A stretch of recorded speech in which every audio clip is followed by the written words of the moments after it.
박 PD의 픽. 은행권의 대출금리 인상 행보에 브레이크가 걸렸습니다. 오호. 이자 장사에 대한 윤 대통령의 종노릇, 갑질, 이런 비판에 금리 인상의 제동이 걸린 건데요. 과도한 정부의 시장 개입으로 거시정책과 엇박자가 난다. 부작용이 생길 수도 있다. 이러한 우려가 덩달아 커지고 있다는 겁니다. 그러니까요. 말 꺼낼 때마다 자유시장 외치더니 이거 좀 반대로 가는 게 아닐까라는 걱정도 들어요. 대통령이 이렇게 작심을 하고 센 발언을 하니까 시중은행들 당분간 대출금리 인상 안 할 겁니다. 앞서 은행권에서는 팽창하고 있는 가계대출 관리를 위해 대출금리 인상에 나섰단 말이죠. 정부도 그렇게 해달라고 했었고요. 그래서 우대금리 이런 것들을 조금씩 줄이고 대출금리를 직간접적으로 높이는 그런 행보를 해왔었는데 갑자기 종노릇 갑질 이러면서 이제는 못 올리게 됐다는 겁니다. 그러니까요. 아니, 말이 너무 시시각각으로 바뀌는 것 같아요. 맞아요. 당혹스러울 수밖에 없죠. 은행 관계자가 이렇게 말합니다. 불과 며칠 전까지 가계대출 관리를 주문하더니 지금은 왜 올리냐 라면서 비판을 하고 있다. 가계대출 관리를 위해선 금리를 올려야 되는데 대통령의 한마디에 당분간은 말도 못 꺼낼 것 같다. 일단 대통령이 까라고 하니까 5대 금융그룹은 앞으로 금융당국과의 회의가 2주가 채 남지 않았기 때문에 뭔가를 만들어서 보여줘야 됩니다. 이왕이면 다른 은행과 차별화도 돼야 되고요. 그래서 지금 엄청나게 바쁘다고 합니다. 도대체 뭘 내놓을 수가 있을까요? 예. 하지만 은행에 있는 사람들 생각하는 게 다 비슷하단 말이죠. 소상공인, 저소득층, 청년 이런 분들을 대상으로 대출 상환 유예, 만기 연장, 금리 인하, 이자 감면, 대환대출 확대 이러한 것들을 내놓을 것으로 보이고요. 정부의 압박을 감안할 때 상생 패키지 규모가 지난 4월에는 10조 원쯤 됐었는데 이번에는 넘어설 수도 있다. 이러한 관측이 나옵니다. 아하. 저금리 대환대출 확대, 코로나로 어려움을 겪은 소상공인에 대한 이자 면제, 자영업자 입출식 통장 특별 우대금리 도입, 청년 전용 대출 한도 확대, 이자 캐시백 이처럼 은행마다 제목만 살짝 바꿨지만 따지고 보면 내용은 거기서 거기인 그런 정책들이 나올 것 같고요. 이유가 있습니다. 너무 튀어도 안 되고 너무 모자라도 안 되기 때문에 결국 비슷한 걸로 수렴할 수밖에 없기 때문이죠. 그러니까요. 이럴 때는 그냥 중간만 가자. 남들 하는 만큼만 하자. 이럴 수밖에 없잖아요. 정부 입장에서도 은행들의 서민금융 상품 출연 비율 확대 요구할 수가 있습니다. 서민금융 상품이 뭡니까? 각종 햇살론, 소액 생계비 대출 이런 것들인데 출연 비율을 확대한다. 이게 무슨 의미일까요? 현재 서민금융법에 따라 금융회사, 즉 은행은 대출금의 연 0.03%를 서민금융진흥원에 출연을 하는데 은행들이 연간 1,100억을 내고 있대요. 근데 정부가 2배로 올리자라고 해서 0.06%로 올려버리면은 1,100억을 추가로 은행에서 내야 된다는 겁니다. 이런 와중에 1,100억 더 내라라고 했을 때 은행이 거부하기는 쉽지 않을 겁니다. 그러겠죠. 일각에서는 취약계층을 위한 상생 요구, 대통령의 종노릇 갑질 발언, 과도하다고도 지적을 합니다. 신용도가 높고 상환 능력이 충분한 사람에게 돈을 빌려주고 이자를 받는 게 은행인데 취약계층, 그러니까 신용도도 낮고 빚 갚을 능력도 부족한 사람에게 이자 지원은 넌센스라는 거죠. 물론 완전히 틀린 말은 아닌데 신용도가 높고 상환 능력이 충분한 사람, 이 PD님과 같은 분 대체로 은행에 안 갑니다. 특히나 빚내러. 예. 빚내러는 안 가지만 제가 신용도가 높은지는 잘 모르겠어요. 거의 완벽할 겁니다. 그런가요? 결국 신용도와 상환 능력이 조금 부족한 사람들, 조금 더 부족한 사람보다 더 부족한 사람들을 대상으로 하는 게 은행인데, 그 조금을 놓고 지금 누구는 되고 누구는 안 된다, 이런 식으로 은행도 튕기고 있다는 겁니다. 그러니까요. 그런데 더 큰 문제는요. 샤워실의 바보처럼요. 한쪽에서는 돈을 풀라고 그러고 또 한국은행 같은 데서는 돈을 줄이려고 하고 있잖아요. 이게 어느 박자에 춤을 춰야 될지 박자 때문에 국민들이 너무나 헷갈릴 것 같아요. 그러니까요. 우리 송대관 형님이 말씀하셨습니다. 쿵짝, 쿵짝, 쿵짜자, 쿵짝. 네 박자에 맞춰서 발을 움직여야 된단 말이에요. 근데 지금 양측은 네 박자가 아니라 엇박자로 움직이고 있습니다. 이창용 한은 총재가 국정감사에서 이런 말을 했죠. 정부 쪽에 가계부채 증가율이 밑으로 내려갈 수 있도록 더 강화된 DSR이라든지 규제 정책을 하자고 계속 건의를 하고 있다. 근데 정부가 말을 안 듣는다, 이런 소리죠. 또 다른 금융권 관계자는 한은에선 규제 강화와 긴축 기조를 언급하는데 당국과 정부에선 금리를 내리라고 압박하고 있다. 시장에 개입하지 않겠다고 했던 현 정부가 이런 식으로 나올 줄은 몰랐다, 하소연을 합니다. 그러니까요. 그런데 이렇게 나오는 이유가 너무나 뻔해 보여요. 맞아요. 어제 방송한 갑자기 공매도 중단 정책, 역시나 갑자기 서울시 김포구 아이디어와 함께 총선용 낚시 세트라고 강조를 했습니다. 근데 지금 이야기하고 있는 은행 종노릇 플랜도 뭔가 비슷한 느낌이 나지 않습니까? 물론 은행이 매 분기, 매년 역대급 실적을 올리고 있고, 이 와중에 역대급 연봉, 보너스, 희망퇴직금을 마구마구 뿌리면서 국민을 분노케 하는 건 사실입니다.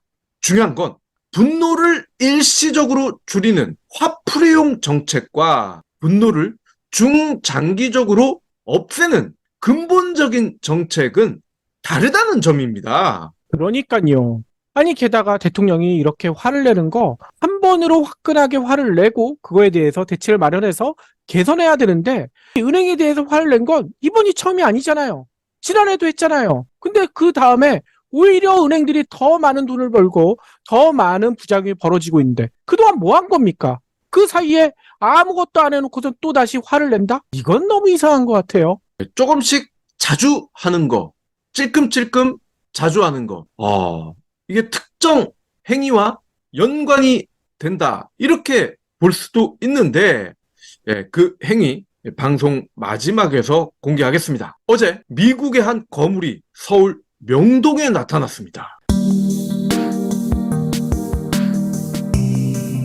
브리오 비타민의 스테디셀러 브리오 혈당 밸런스가 업그레이드 됐어요. 혈당과 함께 혈압에도 좋은 브리오 혈당 혈압 밸런스로 새로 출시됐습니다. 혈당에 혈압까지 좋다면 이건 의약품 아닌가요? 병원 처방전 있어야 할 것 같은데요? 처방전이 필요 없는 건강기능식품입니다. 내성이 생길까 걱정스러운 의약품 원료가 아니라 건강기능식품 원료를 써서 안심할 수 있습니다. 장점이 또 있죠? 캐나다에서 완제품으로 수입 후에 식약처의 성분 정밀 검사를 통과한 것은 물론 혈당과 혈압에 관련된 기능성도 인정받았습니다. 혈당은 물론 혈압 관리까지 부모님들에게 꼭 필요한 선물이 될 것 같아요. 그럼요. 제품에 대한 자세한 사항은 브리오 혈당 혈압 밸런스를 찾아주세요. 주인공은 로렌스 서머스 전 미국 재무장관이면서 현직 하버드대 교수입니다. 서머스 전 재무장관, 경제에 관심 있는 분들은 한 번쯤 이름을 들어보셨을 겁니다. 그렇죠. 이 아저씨가 하는 컨퍼런스홀에서 열린 세계은행 공동주최 서울 포럼에 앞서 진행된 이 총재와의 대담에서 연준이 12월 기준금리를 동결할 것으로 보이긴 하는데 앞으로 한 차례 금리 인상 필요성은 충분하다. 이렇게 소신 발언을 했습니다. 서머스 전 장관은 연준의 금리 인상이 끝났다고 생각하는 건 시장의 과장된 생각이다 라면서 그 근거로 미국의 경제가 탄탄하고 인플레 압력이 여전하다는 점을 들었습니다. 이어서 연준이 현재 통화 정책이 매우 긴축적이라고 확신하고 있는 것 같다. 통화 정책이 긴축적인 수준인지 나는 확신하지 못하겠는데? 라고 말을 했습니다. 금리를 더 올려라. 진짜 이런 얘기군요. 그렇습니다. 서머스 전 장관은 특히나 미국 GDP의 5%가 넘는 고질적 재정적자 문제를 지적했습니다. 미국의 재정 상황이 많은 사람들이 인식하는 것보다 훨씬 더 심각할 수 있다. 이는 시간이 지남에 따라 금리 상승으로 이어지는 동력이 될 수 있다.